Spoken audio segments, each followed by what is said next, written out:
Good morning, Rabotai. Welcome to Breakfast on the Class. Breakfast on the Class today is dedicated in loving memory of Miss Lily Safrali Nishmat Leah Bat Chana Leah Shalom. Her philanthropy continues to reach so many throughout the entire world. Breakfast on the Class is also dedicated in Nishmat in loving memory of Carol Goldman Lifsey, Leah Shalom Tzaitos Shira Bat Simcha Miriam, by her grandson Jacob Portes. As well, dedicated for the speedy and complete refuah shlema of our Rabbani Chana Farki, Chana Bat Sima Fega, and as well sponsored by David E. Ash in honor of you and your substantial capacity to do good today and every day. Let us begin. My friends, I wanted to just share a very powerful idea. You know, Al Chachamim explained to us that every one of the names of the tribes, of the spies, that went into Eretz Israel, was a specific name designed to communicate to us something about the person that went into Eretz Israel. So as an example, the Gemara expresses about a few of them that you see from their name that they were already people that were prepared to see evil. That's what they went in with the intention of seeing the bad parts of Eretz Israel, and that's why the person's name was X, Y, or Z. I want to focus on one of the names, and this is true, by the way, about every person throughout the history of time. Our Chachamim explained to us that there is a modicum of prophecy that is given to a father naming or parents naming a child, where the parents, when the child is in that state, ready to be named, they are granted a spark of prophecy to understand and to tune in to what the child's destiny is going to be like. So as an example, if the kid is, has a streak of kindness inherent in him, they might call him the name Avraham, who was a powerful advocate for kindness always. If the kid, maybe as an example, has within her an element of joy and bringing joy to people, they might call her Rina or Aliza, which means to bring a certain sense of joy. So in every scenario, the name indicates that. So someone once asked me, how does that work for Sephardic people who name their first 4 kids basically after the parents? You know, my mother, my father, your father. So how is that name matching the essence of the child if it's already predetermined? Because you know, according to our custom, that the first 4 kids are going to have the name Shlomo, Chana, Moshe, Batsheva, as an example. Or Shlomo, Chana, right? Yisrael, Dorit, as an example. So the answer to that is that Borei Olam makes sure that your first child, the one that's born, that's going to have the name of your parent, right? So that child is a Yitzchak, or that child is a Shoshana. So this idea of the confluence of a person's name with their destiny and their mission, and their power and their weakness being latent in their name, is expressed in this week's parasha. And I want to talk about one of the names that we find in this week's parasha. The tribe of Zevulun, says the pasuk, who was the one, the spy that went into Israel? Gadiel ben Sodi. Gadiel ben Sodi. Now, the Talmud tells us that these spies, at this point, when we're introduced to them before the mission, they weren't corrupt before they went. They were good people. They were, men of repute. They were tzaddikim. But when they went into Eretz Israel and they saw the land, the rabbis explained that they were able to contemplate the fact that if the Jewish people went into Eretz Israel, they would lose their jobs, they would lose their power, and that was something that was very powerful in changing their agenda and their motivation. And suddenly people that otherwise were good people were tripped up by the allure of power, of control, or whatever the case might be. So when we are learning about their name, we're learning about something which doesn't only indicate the negative aspects of these people, but also indicates the positive aspects, the aspects that characterized who they were when they were tzaddikim. And the commentators say something very interesting about Gadiel ben Sodi. We know that a person who studies Torah has a tremendous place in the world to come. It's a beautiful boost and boon for their soul. The words of Torah elevate, they cultivate a person to be the best that he could be. That's the concept of learning. We're supposed to learn, lilmod al menat la'asot, to learn in order to do. When a person learns in a class, they shouldn't just, oh, I heard the class. Sometimes you hear, what'd you do today? What'd you do good today? Today, I listened to a class. Don't get me wrong. Listening to a class is a great thing. Talmud Torah keneged kulam. But if all you did was listen to the class and you didn't apply any of it, then you didn't really listen to the class. Listening to something indicates that hearing it has changed you, that you've changed the perspective, changed your idea, changed your opinion. If you could listen to someone and not be changed whatsoever, then you didn't really hear it at all. So Talmidei Chachamim, if they're doing it properly, their Torah elevates them. It refines them. It makes them into very lofty people, lofty individuals. But you have a guy who sits and learns all day, and then you have someone, a regular person, goes to work, listens to some classes, does some mitzvot, goes to a Gemara shiur, great guy, but he doesn't have 15 hours a day to learn Torah. So what does he do? The Chachamim say something very interesting. The Pasuk says, when it comes to the Aron, in the Bet HaMikdash, every vessel represented something in the Jewish people. The Aron had within it the luchot, the golden ark, had within it the luchot, the tablets that had been brought down from Moshe Rabbeinu. It had within it, or astride it, the Sefer Torah that Moshe Rabbeinu wrote. What's in the Aron? Torah is in the Aron, in the holy ark, in the Beit HaMikdash. But says the Pasuk, that when you put the badim, which means the poles, that were designed to lift the ark, there's a special mitzvah in the Torah, it says, about the badim, lo yasuru mimenu. Those poles, in other vessels, whenever they needed to transport them, so they had rings on the side, 2 rings on either side, they stuck these long poles in the rings, they put it on their shoulders and they carried it wherever they went. Whenever they got where they were going, what did they do? They put it down and they took the poles out. When it came to the Aron, the poles were required to stay in. Lo yasuru mimenu. The Chachamim say that the reason why this prohibition exists, it's to teach us a tremendous lesson. If the ark represents Torah, who represents Torah in our people? The scholars, the Torah scholars, the Bnei Yeshiva, the rabbis, the people sitting and learning. If you are someone who lifted those people, you supported them, you helped them sit and learn, you gave tzedakah to Torah learning, to Torah scholars. If that's what you did, lo yasuru mimenu. They are never, those two things never come apart from one another. And I want to share with you an unbelievable story. The great Rav Chaim, I think it was Rav Chaim Soloveitchik. It may have been Rav Chaim Volozhin. I'll have to double check.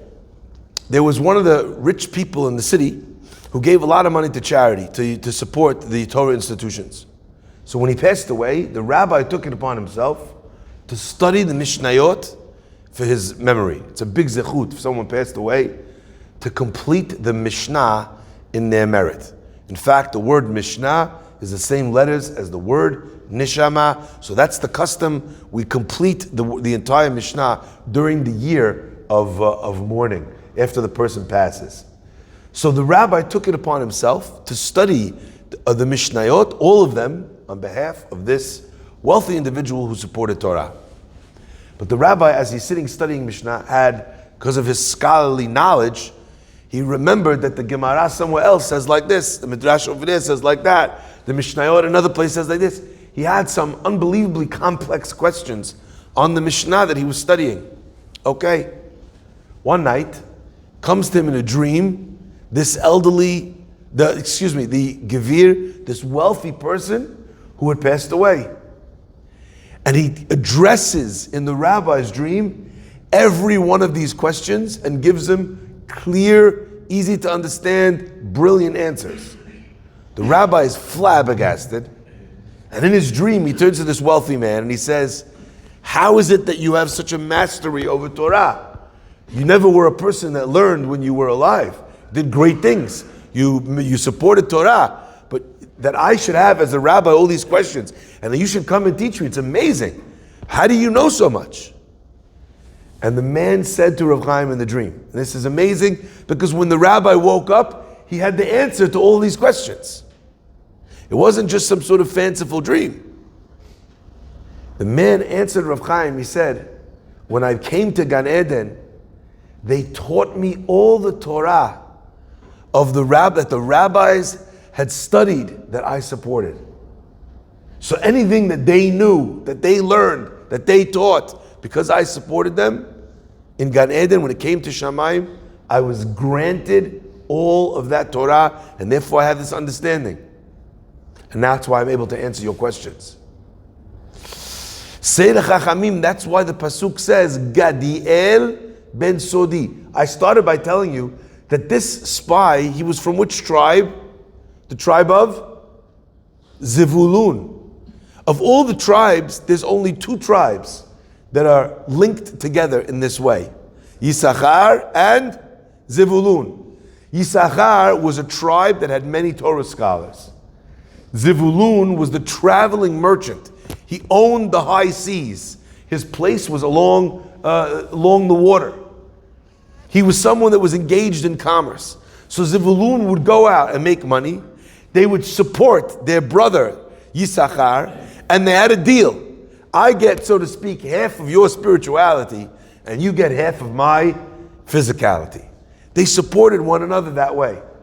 So my friends, Seir Chachamim, the leader of the tribe of Zevulun was called Gadiel ben Sodi. Gadi comes from the root of the word lehagid, which means to tell. Gadiel, God tells. Sodi, God taught me the secrets. That Zevulun, when the time was right, would be taught the secrets of Yisachar that he did not know. He would be granted those secrets. Now, first of all, we learn from here the tremendous zechut of supporting Talmidei Chachamim. And not just Talmidei Chachamim that are great and accomplished rabbis who have lots of people surrounding them. Young Talmidei Chachamim. Talmidei Chachamim that are starting on that journey, that are struggling, they don't have food to put on the table. They're living meager lives, they're not living it up, they're not, going out to eat every night. They're barely eking out a living, paying rent, so on and so forth. That Talmid Chacham, assuming that he does not get financial support, he's not going to make it. He's going to be forced to go out and work. And now some people think, great, that's what should happen. But that means that there's plenty of very talented people who could make a huge difference in this world, who could be the person that's able to get through to your child, who's young enough, who's excitable enough, who's cool enough, and that guy never makes it to the finish line because he doesn't have someone supporting him. It's amazing, actually. We had, over the last couple of years, a few people that have come to me. They asked to be anonymous. They're going to remain anonymous. That they told me, Rabbi, find me a young Torah scholar, someone that you know is studying and is not spending the money going out to eat in restaurants, whatever. Find me a guy. I want to support that person to become a rabbi. Takes roughly 3 years. It's not a fortune of money. I want to pay the monthly thing, whatever it is, and I want to support a Talmid Chacham, someone who without me maybe would not make it to the finish line because they couldn't afford it. We have now, from this community, quite a few young men studying in Israel that will Be'ezrat Hashem become rabbis because people that they don't even know who they are from this community are sending a certain amount every month. Gadiel ben Sodi, eventually, these people will merit to know, understand, have a portion, have the reward of the Torah that they supported. But my friends, as you know, if you know me, I never really am talking about the subject that I'm talking about exclusively.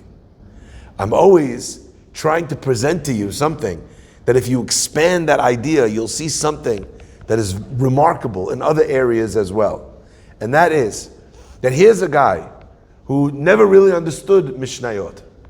But you know what? Through the process of supporting Torah was able to answer the great rabbis' questions. You know what that says to me? It says to me there's more than one way to skin a cat. What do I mean? My father tells a story about a fellow who called him up and he asked him, he said, listen, Rabbi, I want to know if this drink is kosher. My father checks into it. He says, look, I'm sorry to tell you. He says it's not kosher. The line goes quiet. The guy, my father says, you still there? The guy says, yeah. He says, what, was everything okay?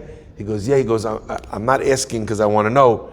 He says, I'm asking because I already drank it. What should I do? I thought it was kosher. What you can do? Throw it up, My father said to him, listen, to get that back, you can't. But if you want to do a good way to do teshuvah, to rectify that, he said, is we have a kosher bulletin that goes out that teaches people the laws of kosher.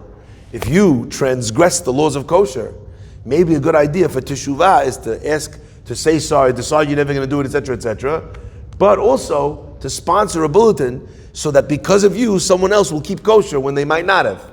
So the way to rectify the fact, maybe, that you've not kept kosher is a way to help others keep kosher. So the guy says, okay, how much does a bulletin cost? He says the printing costs roughly, I think it's like $500. Anyway, the guy says, okay, let me think about it. I'll get back. He calls him back. He says, I want to donate $800. So my father said, do you want to go drink another drink? Is that why you're giving more than the bulletin? The guy wanted to make a donation. He wanted to try and teach people about kosher. Now, what I saw in this story is something amazing. Here's a scenario where the guy has no agency. He can't fix his own kosher, his neglect to make sure that something was kosher before he ate it. But there was a way to get a piece of the mitzvah of kashrut, of the teshuvah of kashrut, by ensuring that someone else would keep kosher. A fellow came to me, he goes, Rabbi, I've been coming now, involved in the class, coming to shul. He says, every day now I put on tefillin, because but I feel terrible. I said, why do you feel so bad? You're putting on tefillin every day. He goes, because when I grew up, I never really understood it. I didn't buy it. I wasn't into it. So how many days already did I miss tefillin? And I can never get those back. You don't put on tefillin 2 times in a day and make up for it. What should I do? So I told him we had a program here a little while ago that we found people who were ba'alei teshuvah, who were poor. They couldn't afford tefillin, but they wanted a pair. If they had a pair, they would put on every day. If you buy the kid that pair, every day he's putting tefillin. That means that without you, there would be no tefillin every single day. So the days that you missed maybe could be made up by ensuring that someone else puts on tefillin. Or you convince someone else, at work, you say, did you put on tefillin today? Chabad guys, forget about it. They have so many credits, you have no idea. Right? What that told me is that there's more than one way to skin a cat in getting a mitzvah. Isn't that fantastic? How many mitzvot do we feel are somewhat out of our reach, where with some creativity we could access and connect to that mitzvah? Nobody's perfect. And if you've been listening to my class for more than a day or two, you'll know that my way is not to beat people up and to come in with a negative perspective. To beat people up, to tell them that they're terrible. The opposite. Ve'amech kulam tzadikim. The whole Jewish people filled with tzadikim, tzidkaniot. Everyone's a wonderful person. They may just not know it yet. Everyone's a tzaddik. They may just not have touched that part in their soul, which is encouraging them to be able to do all the right things. A person is a Baal Teshuvah. A person who's not a Baal Teshuvah, who's a religious person. They've made a mistake. Whatever area you've made a mistake in, you do Teshuvah. You fixed it yourself. But you know what? The deed that you did, it's somewhere out there in the ether. Now, if it's between you and you, there's a way to fix it. But what if there's not between you and you? If a person by mistake was dishonest with money, So as an example, I took money from this guy. How do I fix that problem? I give him the money back. I pray to Hashem, I promise I'll never do it again. I come to him, I say, here's your money back. V'heshiv et hagizela asher gazal. But what if I didn't steal money from you? I stole money from the community. I went into the tzedakah box of the synagogue and I took $100. Let's say I did that. Who do I pay it back to? You understand? The Gemara asks, the Chachamim ask, what if I stole money from someone and I can't find the person, or I don't know who he is? In a previous life, I mugged the guy, as an example, right? Before I became a religious person, I mugged this guy, I don't even know who he is. How do I get him the money back? How do I do teshuvah? The Chachamim say that the person should give that money back to communal causes. And then God will ensure that the guy you stole the money for, he visits that shul library and uses the book. You know, if your teshuvah is sincere, God will ensure that the person you need to make up with will cross paths with your endeavors. But there's many ways to do a mitzvah. Sometimes even when the mitzvah is not doable. My friends, I'll never forget, I read an incredible story years and years and years ago about a person, a Kohen, who grew up without knowledge of what his heritage meant. And a Kohen, as we know, is not allowed to marry someone who's divorced. The children from a Kohen that marries someone who's divorced, they become chalalim, they lose their keuna. Now at the time, the guy was young and in love. He wasn't religious at all. He met this girl, she'd been married for a month, you know. He said, you know, what's the difference? Lama li zua bechora. What do I care about this firstbornship? Like Esav says. He married her, had a family. Later on in his life, he came to understand what he'd done, the mistake that he'd made. And he understood that even though he had the zechut, the privilege to be able to continue on a line that had gone on for thousands of years, he'd missed that chance. Now he was already older. He wasn't able to have kids anymore. He felt terrible that the line of kihuna had ended with him. So what did he do? This is something fascinating. He approached a local school, a school that was a not religious school. And there was a rabbi there that did incredible work with the students.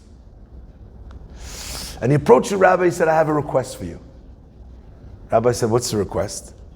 He said, do you know of any kohanim that you teach? He said, what do you mean? I mean, I'm sure there's some mixed in. He says, well, obviously, if the guy's name is Cohen, that's a good sign, you know? But would you mind asking, from now on, you teach thousands of students throughout your career. Would you mind asking, is anyone here a Kohen? If anyone says yes, now these boys, you know, they're not religious, it's not a religious school. He says, I'd like to pay for any of these boys who are Kohanim to have private lessons with you where you could offer it to them for free. Take them out for dinner on me and study with them and teach them how to properly say in the original Hebrew, the beracha of the Kohanim. Yivarecha amunai vishmerecha. The rabbi said, that's such a strange request. The man starts to cry. He says, I missed my chance with my own children to pass this beracha on. I missed my chance. I'm already too old to have children. I've now discovered what I've done, the mistake that I've made. He said, but maybe if I ask you as a rabbi to discover Kohanim that never would have had a chance to do Birkat Kohanim, if I make sure that they study, that they learn, those Birkat Kohanim could be instead of the blessings that the children that I might have had would have said. What a magnificent Gadiel ben Sodi.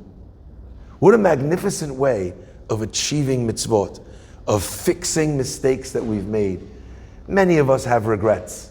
And for lots of us, the regrets stay as regrets in our head because we cannot figure out a way to revisit a scenario to fix it when that scenario no longer exists. But the Chachamim are teaching us here that there always is a way. Sometimes it just takes a little bit of creativity. Baruch Adonai Le'olam. Amen ve'amen. Rabbi Chanan.